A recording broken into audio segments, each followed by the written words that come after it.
तो ये सारी इन्फॉर्मेशन आपको देनी पड़ेगी अगर आप लैंड बॉर्डर के थ्रू इंटर करते हैं नेपाल में।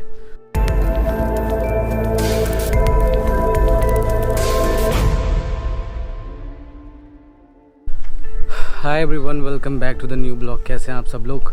आई गेस सभी लोग सही होंगे। आज की वीडियो उन लोगों के लिए होने वाली है जो कि अभी चल रहा है अगस्त 2021। तो अगस्त, सितंबर, अक्टूबर या नवंबर, दिसंबर तक कभी भी, मतलब इस साल अगर वो नेपाल विज़िट करना चाहते हैं, चाहे वो कोई भी पर्पज़ हो, टूरिज़म का पर्पज़ हो या कोई काम हो या जो भी हो, तो उसके लिए वो लोग अक्सर कमेंट आ रहे हैं कि कैसे आ सकते हैं। इस समय अपने बाइक से आ सकते हैं, अपने कार से आ सकते हैं या फिर लैंड बॉर्डर के थ्रू आ सकते हैं। तो उसके लिए क्या क्या डॉक्यूमेंट चाहिए, कोरोना का जो RT-PCR टेस्ट होता है वो नेगेटिव सर्टिफिकेट उनके पास होना चाहिए कि नहीं होना चाहिए, उनको जो डबल वैक्सीनेशन अगर इंडिया में किसी को हो गया है या एक ही वैक्सीन अगर लगी है तो वो मैंडेटरी है कि नहीं है, क्या है, वो सारी आगे बातें करते हैं। तो वीडियो को पूरा देखना और बीच में ही देख के फिर कमेंट मत कर देना कि क्या बोलते हैं कि कैसे पहुंचा जाए, क्या करना है, क्योंकि मैं पूरा इन्फॉर्मेशन देने वाला हूं और आप लोग आधा अधूरा वीडियो देख के कमेंट मत करिएगा। जितने भी लोग बाइक से आना चाहते हैं, अपने कार से आना चाहते हैं, वो लोग अभी क्या पूरा 2021 में मुझे नहीं लग रहा है कि वो लोग आ पाएंगे, क्योंकि बॉर्डर बंद है। ये है वेबसाइट नेपाल गवर्नमेंट की, welcomenepal.com, जहाँ पे आप इन्फॉर्मेशन देख सकते हैं। मैक्सिमम इन्फॉर्मेशन है, मतलब आप कहाँ कहाँ घूमना चाहते हैं। जैसे यहाँ पे देखिए इवेंट्स एंड फेस्टिवल है, फिर थिंग्स टू डू है, मतलब क्या क्या कर सकते हैं। तो वही यहाँ पे दिया हुआ है ऊपर, कोविड-19 अपडेट्स, आप जाके उसको पढ़ सकते हैं खुद से भी। वैसे मैं आपको बता देता हूँ, एक समरी दे देता हूँ, मैंने पहले से ही ओपन करके रखा है यहाँ पे। तो ये है आपका कोविड-19 से रिलेटेड इन्फॉर्मेशन जो भी है, कमिंग टू नेपाल, अगर आप नेपाल आ रहे हैं, या लीविंग कंट्री, अगर कोई नेपाल में है, अगर उसको बाहर जाना है तो उस पर बाद में आएंगे। पहले आते हैं यहाँ पे कमिंग टू नेपाल, क्योंकि आप सारे लोग यही जानना चाहते हैं कि इस समय नेपाल कैसे विज़िट किया जाए। यहाँ पे देखिए ट्रैवलर प्रोटोकॉल दिया हुआ है। तो यहाँ पे कुछ इन्फॉर्मेशन दी गई है, जैसे कोविड-19 का नेगेटिव सर्टिफिकेट चाहिए, RT-PCR कराना होगा, वो भी 72 घंटे के अंदर का होना चाहिए डिपार्चर से। उसके बाद पासपोर्ट या वैलिड ID प्रूफ, अगर आप इंडियन हैं तो बिना पासपोर्ट के भी काम चल जाता है, सबको पता है, तो वो चाहिए होता है। उसके बाद ये है CCMC फॉर्म है इनका, ये ARMS फॉर्म है इस करके, और इस पूरे फॉर्म को आपको फिल करना है। अगर आप बिना फिल किए ये फॉर्म जाते हैं, तो अगर आप फ्लाइट से जाते हैं तो आपको वहीं से रिटर्न कर देंगे या आपको बोर्डिंग ही नहीं करने देंगे। तो ये पूरा फॉर्म फिल करना है। आप बाई एयर आ रहे हैं, बाई लैंड आ रहे हैं, अराइवल नेपाल कब पहुंच रहे हैं, फ़्लाइट या बस, जो भी टिकट वगैरह, सीट नंबर क्या है, पहली बार ट्रैवल कर रहे हैं, कब ट्रैवल किया, दूसरी बार है, तीसरी बार है, वो सारी चीज़ें यहाँ फिल करनी है।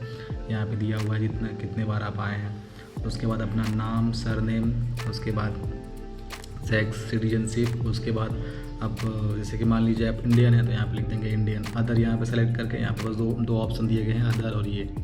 तो इस पे सेलेक्ट करने के बाद आप यहाँ पे इंडियन दिखा सकते हैं। फिर से डेट ऑफ बर्थ, यहाँ पे ये बाय डिफ़ॉल्ट नेपाली पे सेलेक्ट रहेगा, तो आप इसको इंग्लिश में कर लेंगे, क्योंकि जो नेपाल में जो ईयर चल रहा है वो डिफरेंट होता है इन रिस्पेक्ट ऑफ जो हम लोग क्या इंडिया में चलता है। तो हम लोग जो है इंग्लिश कैलेंडर फॉलो करते हैं, तो उसके हिसाब से अपना डेट ऑफ बर्थ यहाँ पे। उसके बाद पासपोर्ट या सिटीजनशिप जो भी होगा वो भर देंगे। इंडियंस के लिए घबराने की बात नहीं है, अगर उनके पास पासपोर्ट नहीं है तो कोई बात नहीं। उसके बाद यहाँ पे दिखाना है परमानेंट, या जहाँ पे स्टे कर रहे हैं आप, वहाँ पे पहुँचने के बाद तो यहाँ पे ढेर सारे डिस्ट्रिक्ट के नाम आ जाएंगे, ये है इतने सारे। तो आप जहाँ भी रुक रहे हैं तो वो चीज़ें आपको दिखानी है। फिर से म्यूनसिपैलिटी या विलेज जो भी है वो सारे यहाँ पे जैसे ही आप सेलेक्ट करेंगे तो यहाँ पे वो आ जाएगा। और ये वार्ड नंबर वगैरह, टाउन विलेज वगैरह, ये आपको कहाँ से मिलेगा, ये यहाँ से मिल जाएगा आपको। ये है उन होटल्स के नाम है जहाँ पे आपको क्वारंटीन करेंगे वो लोग। अगर आपको दोनों वैक्सीनेशन हो चुका है तब आपको यहाँ पे क्वारंटीन नहीं करना पड़ेगा, आप कहीं खुद से ही रह के क्वारंटीन कर सकते हैं 10 दिनों के लिए। और अगर आप क्या बोलते हैं, आपकी वैक्सीनेशन दोनों नहीं कंप्लीट हुई है तो आपको 7 दिनों के लिए इन्हीं होटलों में आपको रहना पड़ेगा। ये ढेर सारे होटल्स की लिस्ट दिए गए हैं, मैं स्क्रीन पे एक बारी से दिखा दे रहा हूँ, आप इसको देख सकते हैं। ये सारे होटल के लिस्ट हैं, तो इनमें से आप किसी भी होटल में आप अपनी बुकिंग करा सकते हैं 7 डे क्वारंटीन के लिए। ये इस समय अगस्त चल रहा है, तो अगस्त सितंबर तक का ये रूल है।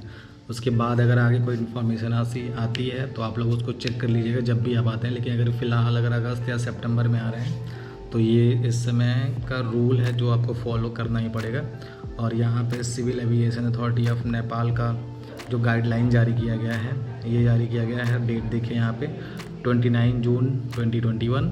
और उसमें भी कहा गया है कि आप देखिए यहाँ पे लिखा हुआ है following the decision of government of Nepal on 21 June 2021 all passenger Nepali हो या फॉरेनर, वो अगर नेपाल आ रहे हैं तो उनको क्या बोलते हैं, जो भी रूल्स हैं उनको फॉलो करने पड़ेंगे, क्वारंटीन करना पड़ेगा। तो पहला है आपका RT-PCR होना चाहिए 72 घंटे पहले का।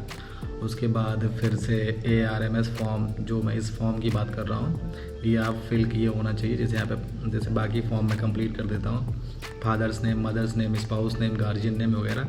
फिर से जो भी आपकी ट्रैवल हिस्ट्री है वो यहाँ पे दिखाना है, अगर नहीं ट्रैवल कर रहे हैं तो इसको छोड़ देना है। उसके बाद जिस कंट्री में आप करंटली रहते हैं, जैसे मान लो आप इंडियन हैं तो कहाँ रहते हैं, क्या है, वो सब भर देना है। और क्वारंटीन डिटेल, मतलब जो आप होटल बुकिंग वहाँ से करते हैं उसके डिटेल यहाँ पे दिखा देना है। उसके बाद आपके हेल्थ इंफॉर्मेशन में आप ये से देखिए have you tested positive for COVID, no कर देना है अगर आप नहीं हैं तो। और उसके बाद लास्ट मंथ में कोई हेल्थ इशू तो नहीं आया था, वो सारी इन्फॉर्मेशन आपको देनी है एक करके। फिर से आपका जो भी टेस्ट करवाएं हैं आप, तो टेस्ट किस दिन करवाएं, उसका रिजल्ट क्या आया है वगैरह वगैरह। अगर वैक्सीनेशन पहली हुई है तो किस कंपनी की वैक्सीनेशन हुई है, यहाँ इतना सारा दिया हुआ है तो वो फिल कर सकते हैं। दूसरी भी हुई है तो वो भी। उसके बाद ये सारी इन्फॉर्मेशन है, यस नो करना है आपको। आप एक बार आराम से वीडियो को पॉज करके देख सकते हैं।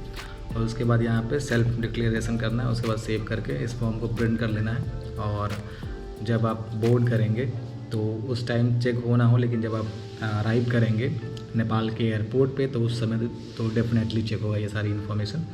तो आपके पास ये इन्फॉर्मेशन होनी चाहिए if you are travelling by air, ठीक है। तो ये सारी चीज़ें हैं जो आपके पास होनी ही चाहिए। जैसे ये सारी इन्फॉर्मेशन एक ग्लैंस में दिया हुआ है कि आप छोटे में ही समझ जाएं, तो इसको भी आप पॉज करके देख सकते हैं। अगर आप अपना कोरोना टेस्ट नहीं करवाना चाहते हैं, बिना RT-PCR के ही आना चाहते हैं, तो जितने भी इंडिया के लैंड बॉर्डर हैं, इंडिया और नेपाल के जो भी लैंड बॉर्डर हैं, उसके थ्रू आप आराम से आ सकते हैं। क्योंकि लैंड बॉर्डर पे ज़्यादा कुछ आपसे पूछताछ हो नहीं रही है, बस इतना ही पूछते हैं कहाँ जा रहे हैं, क्यों जा रहे हैं, क्या पर्पज़ है। हाँ, ये हो सकता है कि कहीं कहीं रोक देते हैं, तो वो आपकी किस्मत के ऊपर डिपेंड करता है। जैसे कि मैं अभी जहाँ हूँ ये नेपाल का प्रोविंस नंबर 1 है, तो यहाँ पे मैं लैंड बॉर्डर के थ्रू इंटर किया था तो ना RT-PCR मांगा गया था, बस ये पूछा गया था मुझसे क्यों जा रहे हैं, कहाँ जा रहे हैं, क्या पर्पज़ है और कितने दिन तक रहेंगे। तो ये सारी इन्फॉर्मेशन आपको देनी पड़ेगी। और मेरा जो पर्पज़ था, मेरा यहाँ पे पर्पज़ था, मैं अपने रिलेटिव के यहाँ आया था मिलने के लिए, कुछ फैमिली प्रॉब्लम था उसके कारण। बट अगर आप टूरिज़म के लिए आ रहे हैं तो उसके लिए भी आने देते हैं, क्योंकि वहाँ पे तमाम लोग आ जा रहे थे। तो कौन टूरिज़म के लिए आ रहा था, कौन किस काम के लिए आ रहा था। जैसे कि मैं यहाँ पे आया हूँ तो केवल मेरा एक ही काम नहीं है, मैंने घूमा भी है बहुत। आप भी आ सकते हैं टूरिज़म पर्पज़ के लिए। बस यही है कि मैक्सिमम जो प्लेसेस हैं घूमने वाले वो सारे के सारे मतलब मैक्सिमम बंद हैं, या कुछ अगर खुले भी हैं तो वो पार्शियली खुले हुए हैं, तो कुछ ना कुछ कंप्रोमाइज़ करना पड़ेगा। और मेरे अकॉर्डिंग अगर आप पहले भी नेपाल आ चुके हैं तो आप ना ही आए इस समय। और अगर कोई कभी नहीं आया, मतलब कि पहले कभी नेपाल घूमने आया ही नहीं है, अगर वो आना चाहता है तो उसके लिए सही है, क्योंकि वो आ सकता है। क्योंकि नेपाल में ऐसे बहुत सारे प्लेसेस हैं जहाँ पे आप घूम सकते हैं, वो अभी भी ओपन है। या प्लेसेस नहीं भी हैं तो जो क्या बोलते हैं ट्रैकिंग पॉइंट वगैरह है जहाँ पे पहाड़ पे घूम सकते हैं, तो वो सारी जैसे छोट मोट प्लेसेस आपने मेरी पिछली वीडियोज़ में देखा होगा, तो वैसे आप इंजॉय कर सकते हैं अगर आप आना ही चाहते हैं तो। और अभी मैं जहाँ घूम रहा हूँ यहाँ पे ये जो मेरे पीछे दिख रहा है, ऐसे प्लेसेस हर जगह बनाए गए हैं। तो मैं यहाँ पे थोड़ा सा बैठता हूँ और आगे के जो बातें हैं वो आपके साथ शेयर करता हूँ। मैं ये जो वीडियो बना रहा हूँ मैं बना रहा हूँ 1 अगस्त को।